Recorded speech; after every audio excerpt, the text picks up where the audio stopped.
چلیں آپ نے تمام ویزاز کے بارے میں ایک ساتھ ہی پوچھ لیا. وزٹ ویزا کے لیے اگر آپ اپلائی کرنا چاہ رہے ہیں تو میں آپ کو گائیڈ کرتا چلوں کہ وزٹ ویزا کے لیے اگر آپ نے اپلائی کرنا ہے تو اگر تو آپ کا کوئی بلڈ ریلیشن یو کے میں موجود ہے، جیسے بھائی، والدہ، ابو یا امی، وہ آپ کو اسپانسر کریں گے تو ڈیفینیٹلی آپ کا ویزا ایزیلی ہو جاتا ہے. اس کے لیے آپ کے پاس بینک اسٹیٹمنٹ ہونی چاہیے. بینک اسٹیٹمنٹ یہ ہے کہ اگر آپ کو بزنس کر رہے ہیں تو آپ کی بینک اسٹیٹمنٹ میں 20 لاکھ کے قریب ہونا چاہیے. اور اس کے علاوہ اگر آپ کا بزنس ہے، اس میں آپ کو کچھ اماؤنٹ آ رہی ہے، جا رہی ہے، آپ کی اگر پاکستان میں کوئی پراپرٹی ہے، یہ بڑا پلس پوائنٹ ہے کہ آپ کی روٹس جو ہے وہ اس کنٹری کے ساتھ جو ہے وہ منسلک ہیں.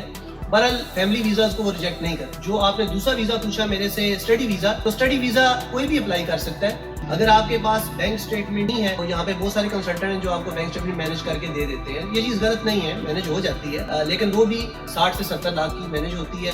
اس کے علاوہ یونیورسٹی کی فیسز جو ہے وہ 12,000 پاؤنڈ ہے، 14,000 پاؤنڈ ہے، جو Pakistani round about 50 to 60 lakh بنتی ہیں. اگر تو آپ اپنی یونیورسٹی کی فی کا فرسٹ سیمسٹر پے کر دیتے ہیں اور اپنی ایم ایس سی کی فیسز جو ہیں وہ بھی آپ پے کر دیتے ہیں، بینک اسٹیٹمنٹ بھی ہے آپ کی، تو آپ کے ویزا لگنے کے چانسز 100%. اسی چیز آپ نے پوچھی میرج ویزا. میرج ویزا میں آپ کا اسپانسر آپ کا ہسبینڈ ہوتا ہے. اگر وہ وہاں پہ جاب کر رہا ہے، اس کے P65 کے ڈاکومنٹس ہیں، P45 کے ہیں، سی ایگریمنٹ ہے، وہاں پہ اس کا اپنا ذاتی گھر ہے، تو وہ آپ کے لیے باقاعدہ طور پہ اسپانسر جاری ہونے کے بعد وہ آپ کو ڈاکومنٹس تیار کر کے بھیجے گا. آپ کی فیس 6.5 لاکھ روپیہ پاکستانی بنتی ہے رفلی. آپ نے صرف یہاں سے ٹی بی ٹیسٹ کروانا ہے، بایو میٹرک کروانا ہے اور انگلش کا ایک ٹیسٹ پاس کرنا ہے، لائف اسکلز A1 کا. بتاتا چلوں کہ وزٹ ویزا کے لیے انگلش ٹیسٹ ریکوائرڈ نہیں ہے. آپ ورک ویزا کے لیے اپلائی کر رہے ہیں، اس کے لیے بھی انگلش ٹیسٹ ریکوائرڈ ہے جنرل. اسٹڈی ویزا اپلائی کر رہے ہیں تو اس کے لیے بھی انگلش ٹیسٹ ریکوائرڈ ہے آئلٹس کا، اکیڈمک. اس کے علاوہ اگر آپ میرج ویزا اپلائی کر رہے ہیں تو اس کے لیے آپ کو بگنر ایلیمنٹری لیول کا A1 کا سرٹیفکیٹ جو ہے وہ آئلٹس کا درکار ہوتا ہے. آخر میں جو ہمارا ویزا رہ گیا وہ ہمارا ورک ویزا ہے. تو ورک ویزا کے لیے یو کے سے کوئی آپ کو اسپانسر کرے گا.